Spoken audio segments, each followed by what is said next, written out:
Paul Brown, welcome to twofingerbanjo.com. Thank you so much for doing this. A pleasure, Matt. It's great to see you again. I have I have a bunch of questions, but I thought for myself, after all these years, and for the watcher and the listener, that I should start with this. When did you start playing banjo? And when in that did you start finger picking the banjo, if they weren't the same time? Well, in my case, it actually was the same time. And I started when I was 10 years old. Um, I had wanted to play a banjo before that when I was 5, 6, 7, but my mom wouldn't let me have one. And I found out later when I was an adult that what I thought was meanness or something was the reverse. She was concerned that if I had one too young, it would be physically too big for me to play and I'd give it up. So finally, when I was 10 years old, she said, "You can have a banjo, but you have to pay for it." So that meant doing a lot of gardening for neighbors and cutting grass and all that to pull together the $39 that I needed to buy one from Sears Roebuck out of the catalog, which was a lot of money for a kid in those days. Maybe I'd wash a car, get 50 cents or a dollar. So I had to build up $39. When I had it, we went and ordered it at the catalog store. And then it came in a few weeks later, and I was the happiest kid you've ever known. But I started the finger picking was the first thing I did, really. I didn't know how to play. I'd seen a little banjo picking and heard it, but I didn't know much about it. And I was playing piano, and I wanted to play the banjo also. So I just started to pick it up. And I can tell you more about that, but that was the beginnings of it. So asking then for all the folks who came to clawhammer first, when did you discover the whole clawhammer thing, which now seems to be the main way that people get into old time banjo picking? Yeah, I discovered that at a combination of ways. I heard some recordings that mom and dad would give me for my birthdays or Christmas, that sort of thing. LPs or 45s was what it was back in those days. And mom really liked old time music because she was born around it. She was raised around it, especially in the summer times when her mom, my grandmother, would send her and my aunt, her younger sister, back to Virginia, where they had been from. So she was totally into all this. And I didn't know what that sound was exactly because I was raised in a small town in New York State, and it was away from where there were a lot of banjo players. There were some, but not a whole lot of them. So I had some of these albums that featured people like Harry and Jeannie West and uh, just George Pigram and folks like that. And then for Christmas, I received the Pete Seeger banjo book, which so many people did back in those days, because mom was looking for some way for me to learn, because she didn't play. I'd gone to get a lesson or two, but the guy that was teaching the lessons at this music shop didn't even have a banjo. So he was playing the guitar while he wanted me to play a waltz on the banjo, and I didn't want to play a waltz. I wanted to play a square dance tune or a song. And so I refused to go back to the lessons, and made mom really pissed off in the car on the way home. I'll remember that. I just sat sulking in the right passenger seat, and she was driving. She was disappointed and kind of ticked off because she wanted me to succeed. Really, she did. So I just wound up. I looked at the book a little bit. He did sort of a upward clawhammer style playing, and that seemed sort of natural to me. But it wasn't until a few years later that I saw someone actually play clawhammer. In the meantime, I'd been finger picking, just trying to make the banjo sound the way I wanted it to sound to the songs that I knew from my mom, and that's really how I got started on the banjo. That combination of things. So the finger picking was completely intuitive at the time, and it was based on just the anatomy of your hand, the structure of it, the architecture of it, the way the instrument was organized in a regular old open G tuning, which was all I knew at first, and then um, and then coming up with ways to play some of the songs that my mom knew. from Virginia. And that's how it all got going. At college, I went and I started to get together with other folks who were into this music. I didn't know anything about old time music. I didn't know what it was called. I didn't know anything that it had a name or anything. But they would come over to my room because I was picking the banjo and singing songs that they'd never heard before.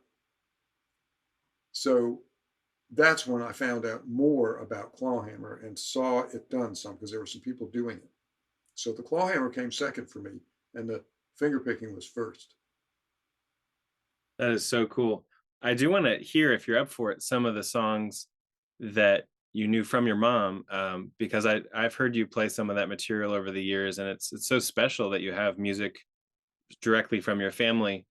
I wonder though if you'd be willing, as the first thing, to play that Ida Red that you play so well, because that was the thing that got me into Mm-hmm. two finger picking, was when you and I would visit in DC mostly, and I would have my fiddle, but sometimes I would play your Gibson guitar and back you up on chords, and you would play this Ida Red, and there was something about it that just, I couldn't get enough of it. And I remember I would sometimes come home from visiting you, and I'd pick up one of my dad's banjos and just see if I could recreate some distant memory.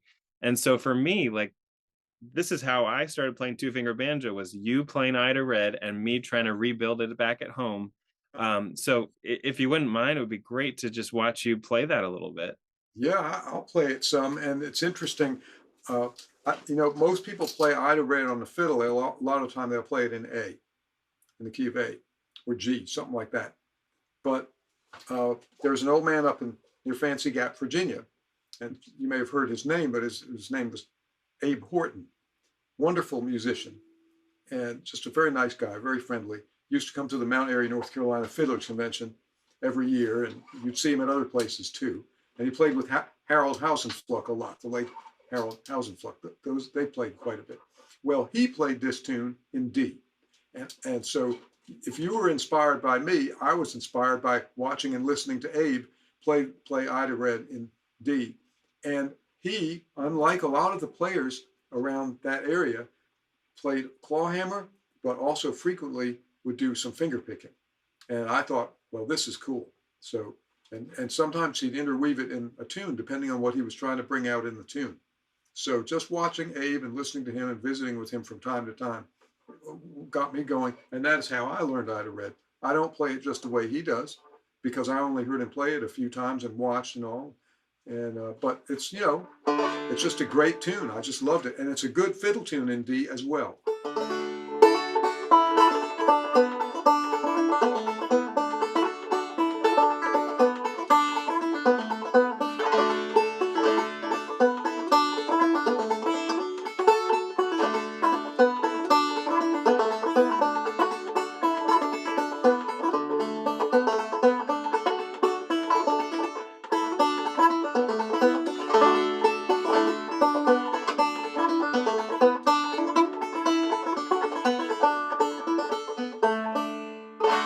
Ida Red, Ida Red, I'm in love with Ida Red.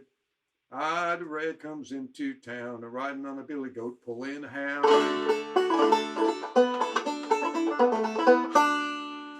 So there it is. Oh man, that is great. And for the folks who have my tablature book, in the book I call this Down the Road, because for some reason over the years I just started just referring in my own mind to this as Down the Road. Because do you sing a verse that's down the road, down the road? Down the road, all my children live down the road. But Flatt and Scruggs called it Down the Road, and they Right. had a slightly different version. They were very good at taking old songs and refashioning them enough that they could call it by a different title and pulling the best out of them, and then putting it out as a new song, which they also could then copyright and allow them to survive as musicians out on the road. So Right. it all works. Okay. Yeah, So, it but sure does. that's really Ida Red. That's the root of the whole Down the Road thing. Yeah. Okay. Well, if I ever do a second printing of the book, I'll change the name to Ida Red and put it in the I section rather than the D section. But Hey, well, you're it's fine either way. it's so cool to watch you play it, because you know I know you know all about this. Like, my version, I haven't had a chance to compare me playing it against you playing it in so many years that mine has drifted. It's still the same melody, but I'm gonna watch this again, and I'm now gonna learn what you just did today because it's a lot, I don't do all of that. So it's so fun to see you play that. Um, but I'd love to have you. Is there a song of your mom's that you'd like to share that works particularly well finger picking the banjo that comes to mind? Yeah, I play several of them. Some of them in one of the old Cumberland Gap tunings. Oh, Some cool. um, on in the old F or E tunings. Let me think of a good one that might work out.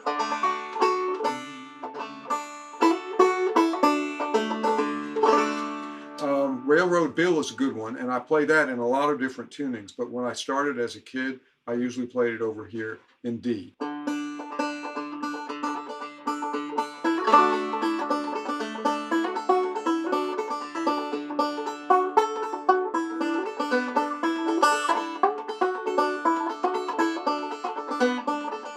Railroad Bill, going out to the west, shot all them buttons off that poor brakeman's vest. In the morning, Railroad Bill.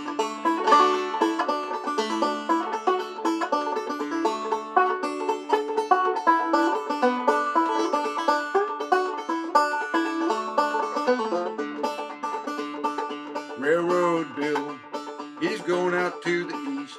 Shot out that brakeman's tongue and he never touched his teeth. In the morning, Railroad Bill.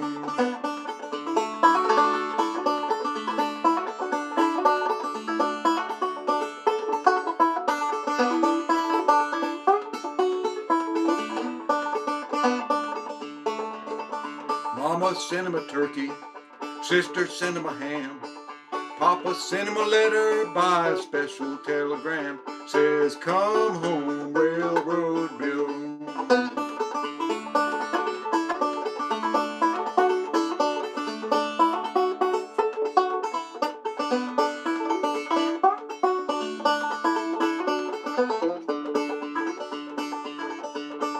Mama sent him a letter, sister fixed a stamp. Says, come home, Billy, if you have to tramp. Says, come home, Railroad Bill.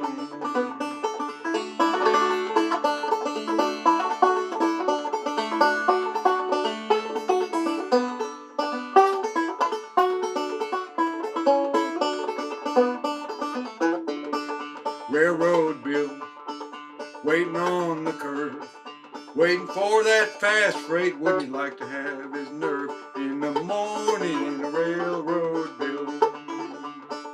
Railroad Bill, waiting on the bank.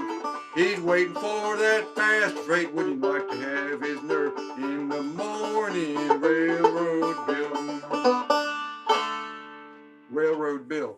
I got one little verse wrong there. Railroad Bill is standing on the bank waiting for that fast freight they call the Nancy Hanks. It's the last line. But anyway, That's right. got all the rest of it. So that's Railroad Bill. I love that. And what really excited me watching this today, watching you play this again today, is I really like seeing how you go back and forth between featuring the banjo between the singing, and then when you're singing, you go to this very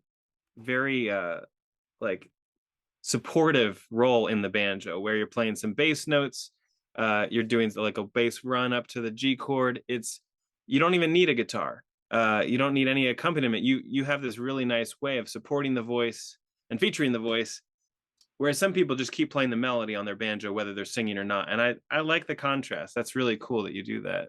Well, this kind of hit me early on because I didn't have, friends who played a lot of guitar to this style of music. There was all kinds of music around when I was a kid. There was blues and there was rock and roll and R&B, and then there was the Beatles that came along, and all these things were when I was a child and right around the time that I was taking up the instruments and playing. But I've always seen any instrument, whether it's a plucked instrument or a bowed instrument, whatever any instrument that can make notes, uh, has the potential to be a voice and a vocal instrument.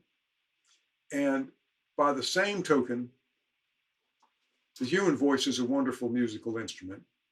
And one of my mentors, Tommy Jarrell, years later put it well, better than I ever had, verbalized it. But he said he was trying to play the same thing on the fiddle or the banjo as he was trying to play the words to a song if he was playing a song. So he wanted to do that.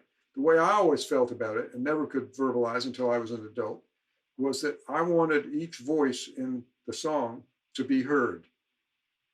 So, and since I didn't have any other instruments, I wanted to suggest chords because I had an ear that naturally heard chords.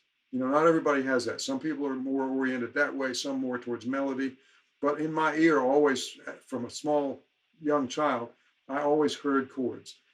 And it occurred to me that since a banjo only had 5 strings, and you couldn't always make a chord easily for every circumstance, well, why not just suggest what's important about a chord that goes with a voice? And so that's really all I was doing. And when I do that a lot of the time, it's the most technically simple thing in the world. But it's not necessarily doesn't mean it's easy. It's just technically simple. So I wanted the banjo to express what it is, the way it's organized and how it wants to sound in the world, whether I'm playing a melody or backup. Don't know if that helps, but that explains why I do that. That's great. Yeah, one of my favorite. I love your banjo playing so much. It's hard to say one of my favorite features of your playing, but one of my favorite features of your playing, even when we're playing a fiddle tune and you're playing the banjo, you will often insert a chord note or like a note that then implies a chord without going to a full-fledged 3-note triad like guitar players usually do in this music. And when I hear you play solo, you do the same, and I can tell, yeah, that you have that inclination to add like harmony but not always be overt about it. Sometimes imply it, sometimes be a little subtle about, here's this extra note that'll push against the melody in a really nice way. I think that's one of the best things that a banjo can do. It Yeah. can imply all kinds of things. Yeah. And let whoever's listening fill in what they want to fill in, whether it's the rest of what they think they're hearing or something else. You'll fill it in. But it's just wonderful. That's one of the things that really caught my attention about the instrument, Matt, when I was young, was just that. I mean, it was just really thrilling to me when I would hear a banjo played well when I was a kid. It would just knock me over. We would go to square dances sometimes in New York State, and usually it was a bluegrass banjo at that time was the 50s and 60s. And so there'd be a fiddle player, and they'd be playing some old time or early bluegrass square dance tunes and maybe a 3-finger banjo player of some sort. But the good ones, I mean, I just couldn't hear enough of it because it was just thrilling. And a lot of it, I realized, was that the banjo wasn't sort of overtly, specifically, explicitly saying everything that there was to be said, and that not all instruments could do that.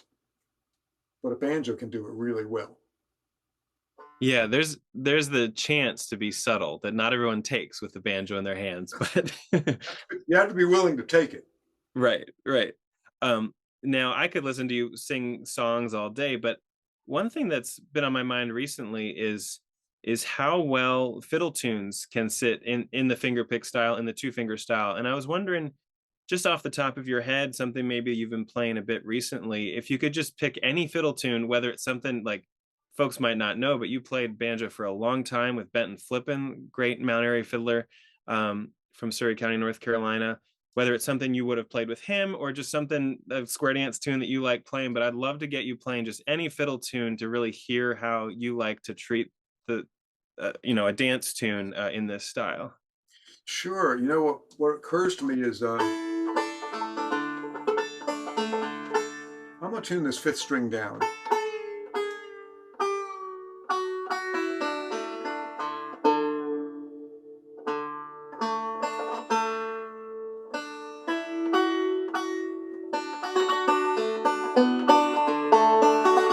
So I never did play a whole lot of finger picking with Benton Flippen, but the reason being that he wanted clawhammer usually, most often.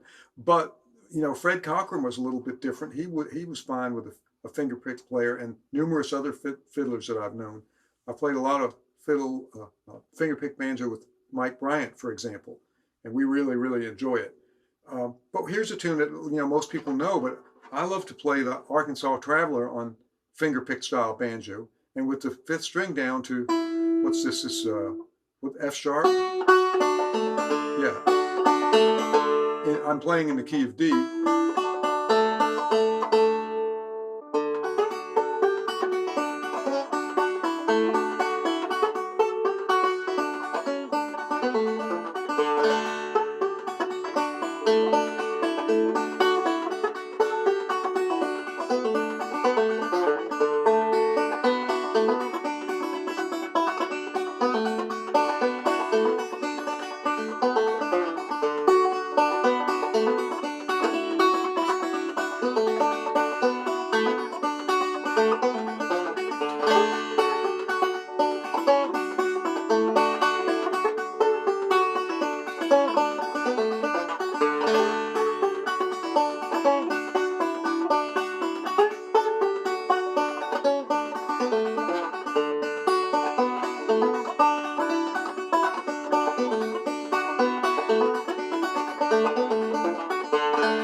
Arkansas Traveler, there it is.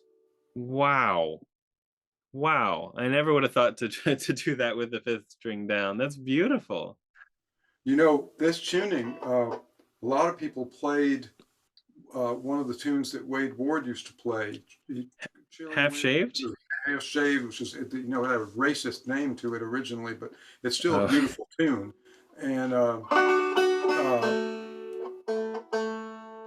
I think that's the only piece I've ever tried in this tuning, was trying to yeah, sound like Uncle Wade. Yeah. it works out really well.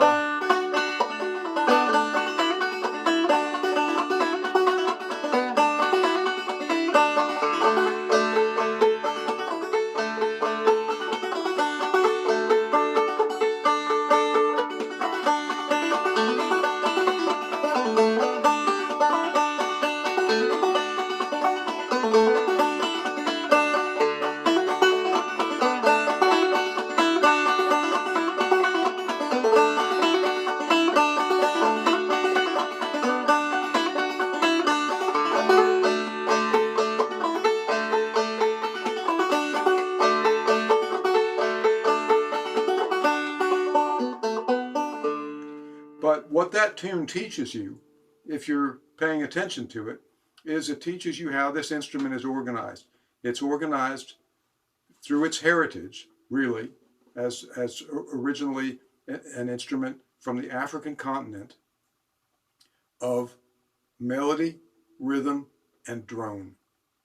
And if you go back to the instruments that didn't have five strings, to some of the pre-banjo instruments, a lot of which had three strings maybe, or even two, well, you couldn't make chords with those, but what you could do, the only thing you really could do to express that sort of sensibility of a chord was to do alternating notes.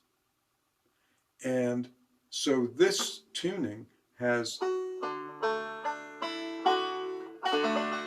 drones all over the instrument, and they ring and continue to contribute to the sound no matter what else you're playing. So it's a super drone tuning just by changing that one string down and making it the same note as the first string, you know, fingered a little bit. And so I decided, well, this is just such a beautiful tuning, that there's got to be more that I can play in this tuning. So I play quite a few tunes in it when I get around to it. Can I tell you a story about that and play another tune? Absolutely. Bring it on. Yeah, when Ann Porcella was working on her album Gathering Stones, she asked me to help a little bit in producing some of the songs on it and helping get them recorded and all. So I went over to the studio and coached her on a couple of the songs, not the whole album by any stretch, but it was my pleasure to help. It was a great experience.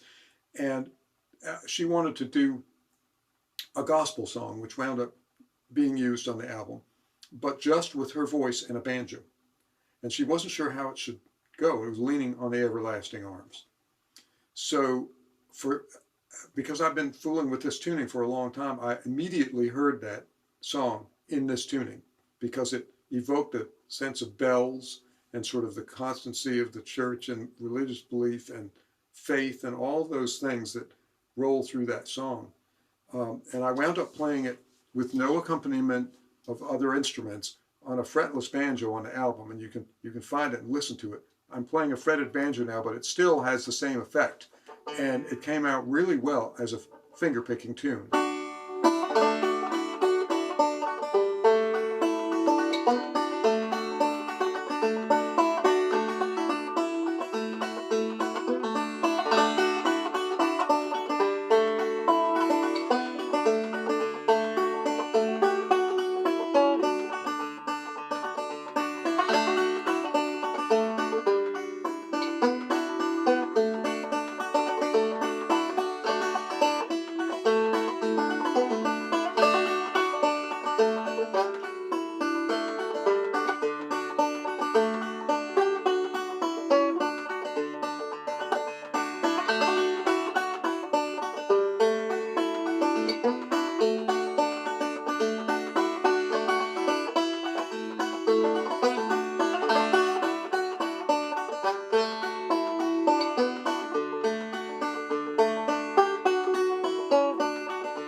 Wow. So that sat really well on this tuning.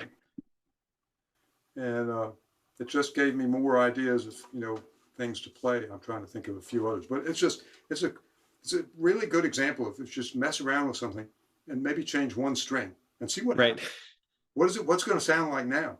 And when I heard that Wade Ward tune, started to learn it, and then I thought, well, I know songs that maybe would gain a whole lot from being played in that tuning. Yeah. Always work great with the fiddle just because there's so many low drones on it in a way, but it can. I'd play this Arkansas Traveler or something with a fiddle player. I wouldn't hesitate to do it, see how it sounds. Yeah. It would depend on who the fiddle player is, what their style is, Yeah. I feel like one of the best lessons you ever taught me, and I've told people when I've told them about like how I got into the banjo, I've of course mentioned you because you're my main inspiration for me to actually play, even though I grew up around all sorts of great banjo players. It was something about your style that just like woke this fiddle player up to like, wait, I want to play the banjo too. You and I think the extent of my formal instruction with you was 5 days at Ashokan Southern Week, one time in a banjo class. And everything else was just like I was playing fiddle or I was watching you or listening to albums you've made or just chatting with you or whatever.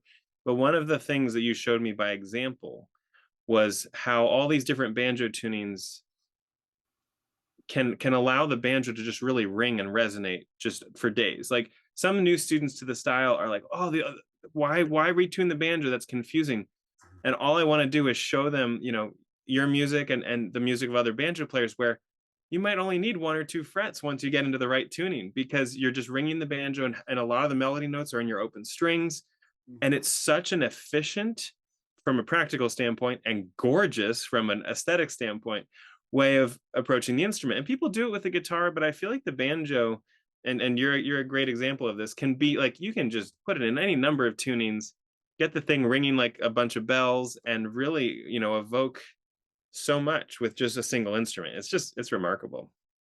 It's I think part of the secret sort of that the banjo holds for you in that way is derived once again from the way it's structured. It wants to have these combinations of low notes and higher notes, one against another, sort of multiple voices, and then the drones. And to me, one of the best things that a banjo picker can do is to focus on the core characteristics of the instrument. Yes, it can be made to do all sorts of other things.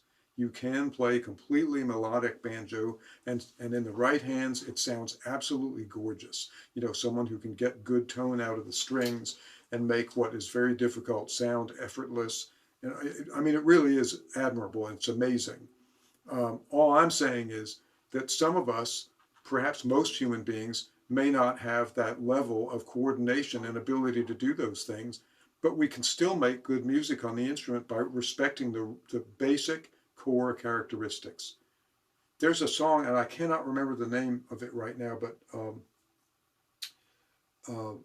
the Lily Mae Ledford of the Coon Creek Girls played it. I'll try to get it for you. But anyway, she plays the whole song just playing, she sings the whole song just playing a couple of notes on the banjo.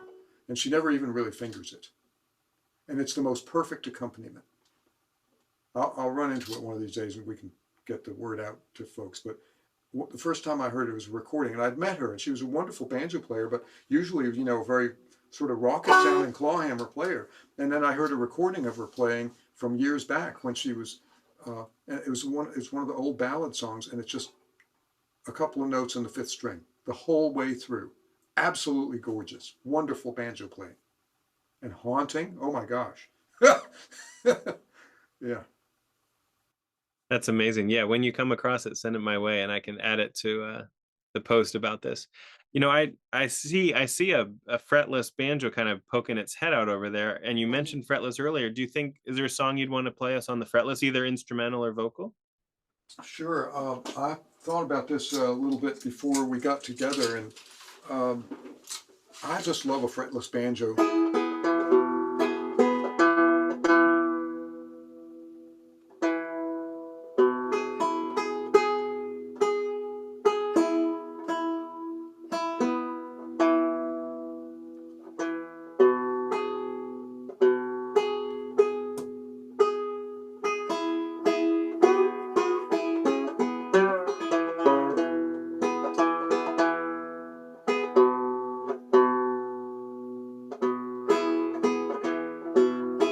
Takes a fretless banjo a while to get in tune. Once you get it, you know, it's worth it. So on this particular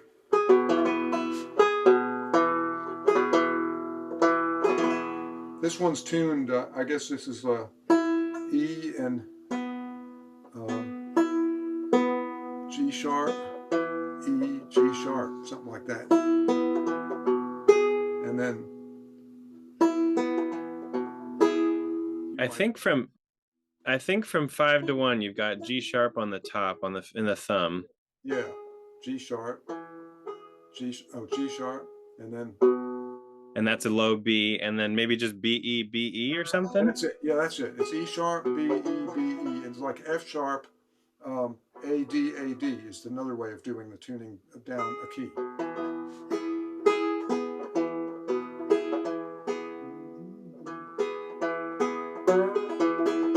A lot of people know Little Maggie, and I play Little Maggie over here a lot. And you know, this tuning is a super drone tuning, and with deep basses and high top notes.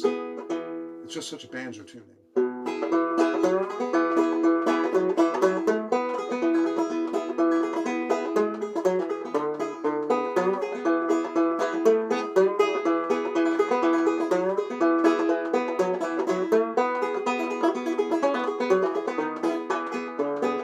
There it is.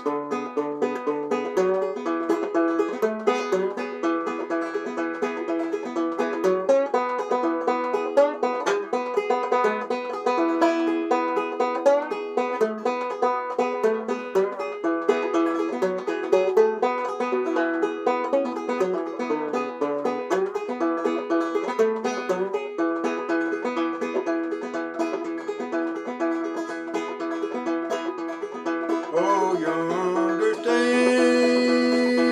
little Maggie with her dram glass in her hand.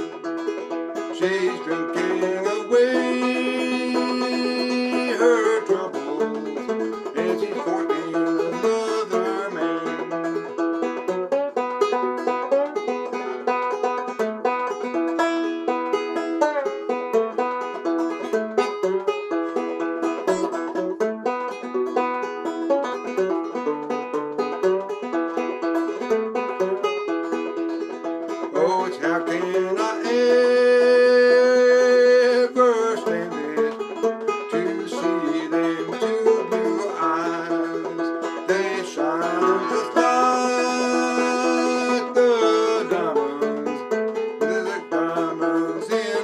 sky.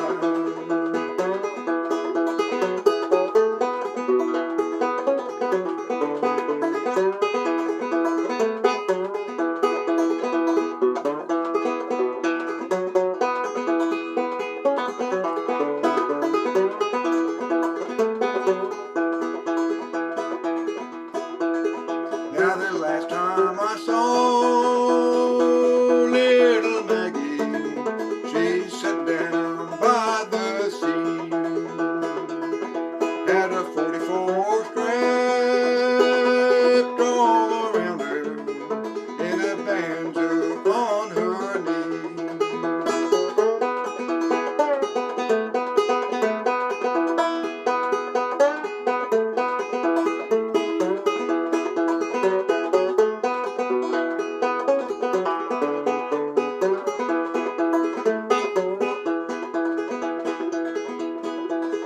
Now they marched me down to the station with my suitcase in my hand. I'm going away for to leave you, going away to a far distant land.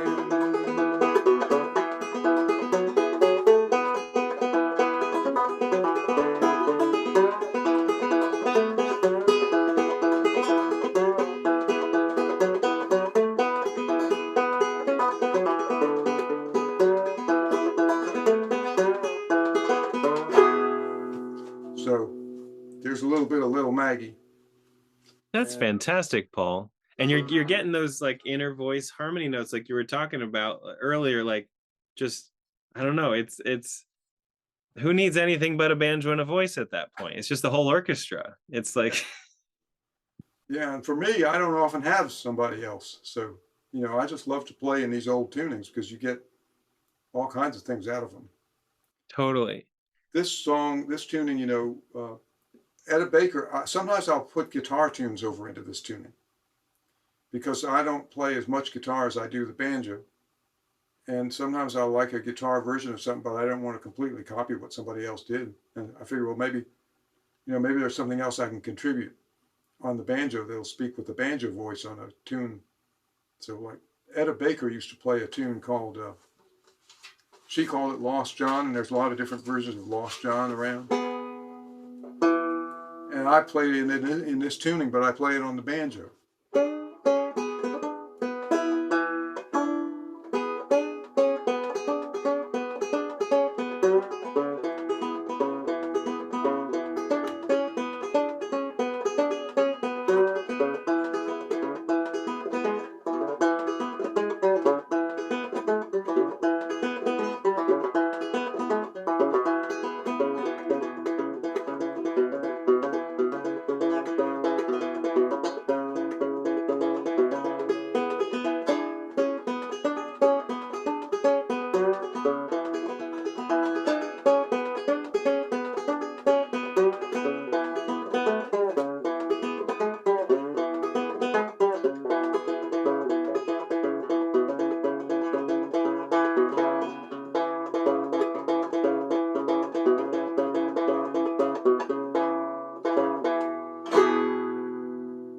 Oh, that's a blast. That's great. You can play it slower too. It's got a whole different lope to it if you just play it really slow.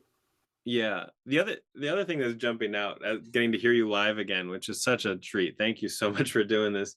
Is like you really push and pull with the syncopation in the banjo, and I feel like clawhammer. We can play in a syncopated fashion clawhammer style. It's possible, and people do like they'll accent a drop thumb or have a ghost stroke. But finger picking, it is just like open season on syncopation. And Yeah. one of the things I've always loved about your playing that I think really drew me in was it's not all just like downbeats. Like you've got a great touch on like poking out this note and that note. And it makes it so exciting. Like I feel like I'm watching like an action movie when I watch you play. Well, it's kind of dance music. Right, right. Like the old time dance music. And Yeah. once again, this where this instrument comes from, everybody was there together. You had,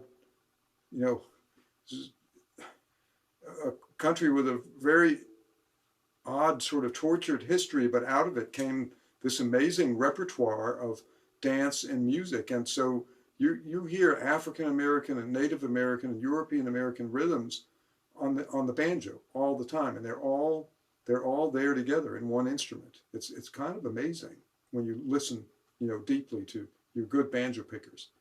Everyone from Earl Scruggs and the founders, most well-known bluegrass banjo player, all the way back to the earliest African players who came to this country, whom we'll never get a chance to hear because it was before the days of recordings. But it was all in there. So I don't like to lose too much of it. Yeah. Now, the tune of yours that really stands out the most, just because I've listened it so much off of your record, that beautiful album you and Mike Seeger made way down in North Carolina. Um, I'm pretty sure that's where you have that solo piece, Cacklin Hen. Is that right? Oh, yeah. Yes, it is. Um, and that's in a cool tuning. Do you think you'd be willing to play that on screen so I can watch what you do? Yeah, sure. Let me, I'm going to go over to the other banjo, one of the other banjos here, and see, I need to tune this again a little bit.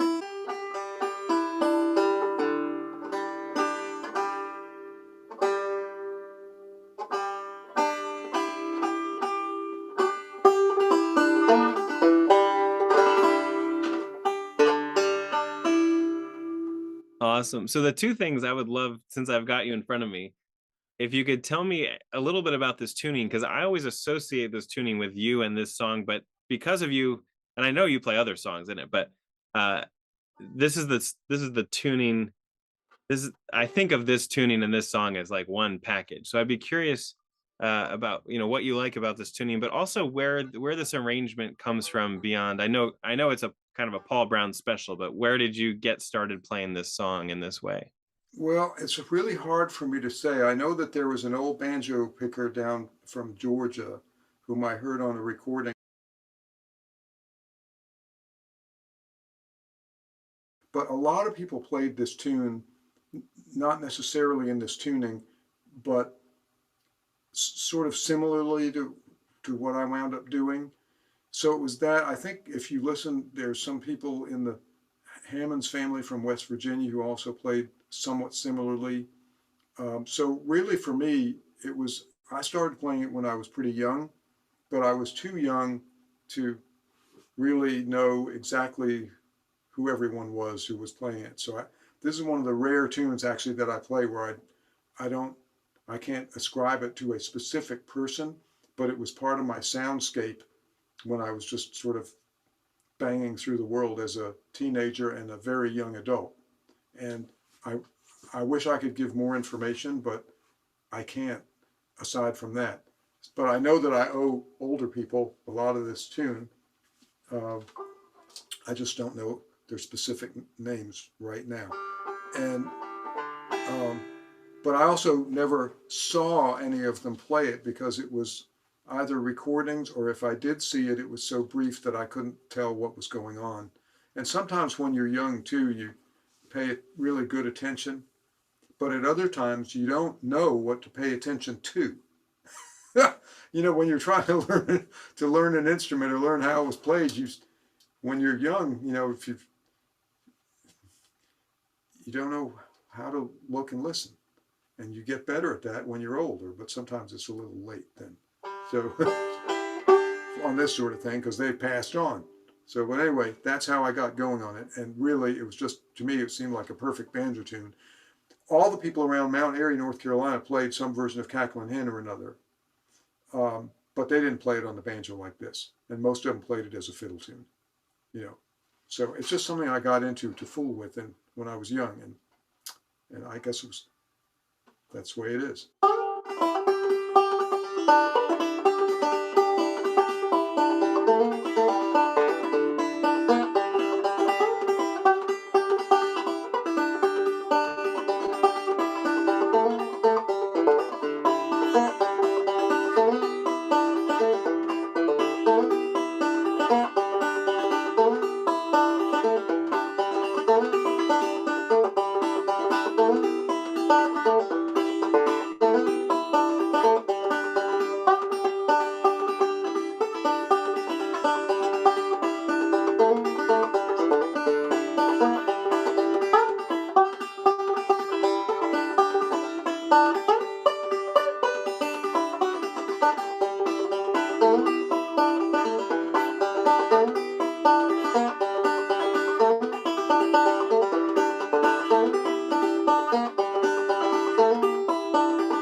There's little pieces of it. It's not how I played it exactly on the album so many years ago. It comes out different every time.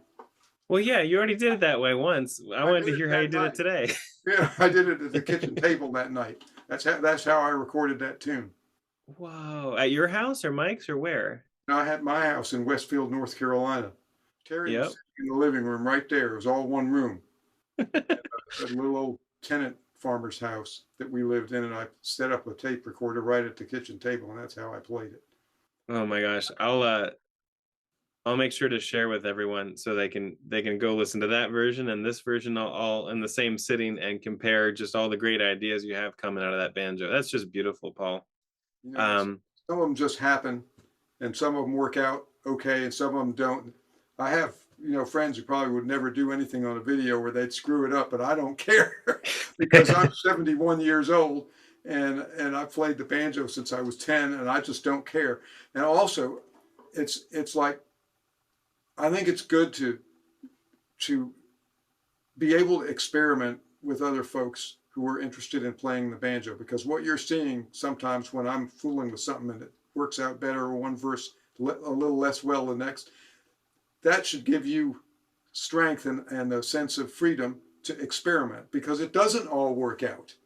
right. Sometimes it doesn't sound great, or sometimes something happens that you don't expect, and sometimes that's not a great thing for you. But other times you'll do something that you don't intend, and you're just exploring and trying to figure out what's what, and what secrets the banjo has to reveal today, and you'll just stumble on something that you might never have thought of otherwise, but it will come back to help you in your banjo playing. It'll be a neat thing that you did, and you went, whoa, I never thought the banjo could do that, but it can. So a few things happened on this one that I didn't play on the album, and then there were a couple of places I was searching for that didn't work out so well, but same thing with the fretless banjo, happens that way. But some of the most thrilling recordings, Matt, that I've ever heard are some of the old people that we knew, when they're reaching for something and they either don't quite get it or they do manage to get it, or they'll run off the rails and then come back and just have a thrilling triumph at the end by the time they get to the end of the tune. And you'll never get that with your studio musicians and your hit albums, because everything's got to be note perfect. But I'll tell you what, some of these field recordings and the earlier LPs that were recorded of people in their homes, yeah, occasionally they would make a little bobble like that. But you learn so much about what folks are thinking and how they recover from stuff and what it was that they were trying to do when you hear that to Yeah. me, it's a very useful thing that I'm thankful to those people for, for having, for that we have it to listen to, that they weren't too wound up and it's got to be absolutely perfect down to the last detail. I want to know what they were striving for. So now, Right.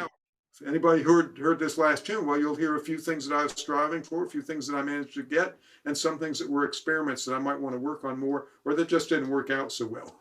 But that's Right. okay with me. It really is. Paul, I'm so glad you said that. That it makes me think of. I don't think this was the same year that I met you. So I first met you at the Old Time Week of the Swannanoa Gathering many years ago. Mm-hmm. One year I was there, and Dirk Powell was teaching, and Ginny Hawker and Tracy Shores were there, and I remember standing with Dirk while Tracy and Ginny were playing some lovely song, and Tracy was playing some mournful fiddle break on it. Yeah. And Dirk turned to me and said, "Tracy will go out on a limb."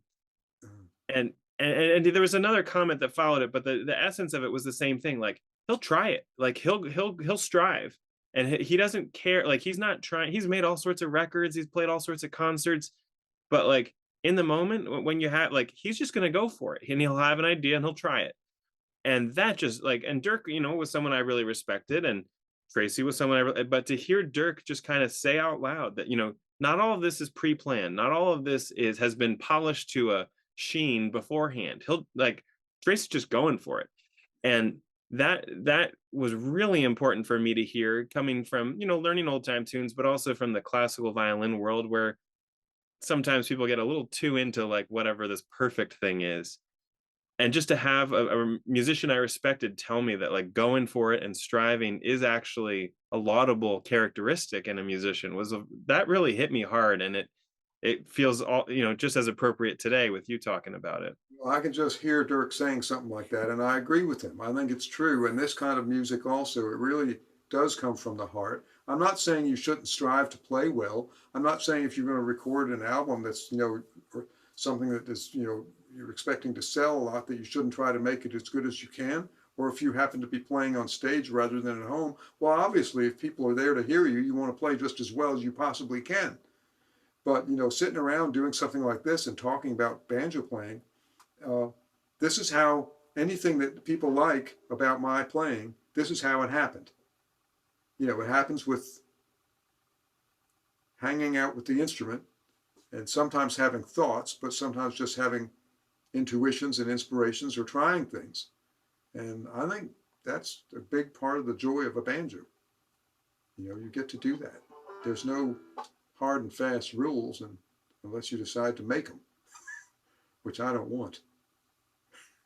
I can't think of a more beautiful place to end. What an amazing sentiment. And I just want to thank you so much for doing this, sharing your time and your music with us. And as you know, like I wouldn't be playing banjo, let alone teaching it, if it weren't for your style and your generosity and your hospitality all those years ago. So thank you so much, Paul. Well, I appreciate it. It's been a great pleasure and privilege to join you and to speak with anyone who's watching and listening. Thank you so much. Thanks, Paul.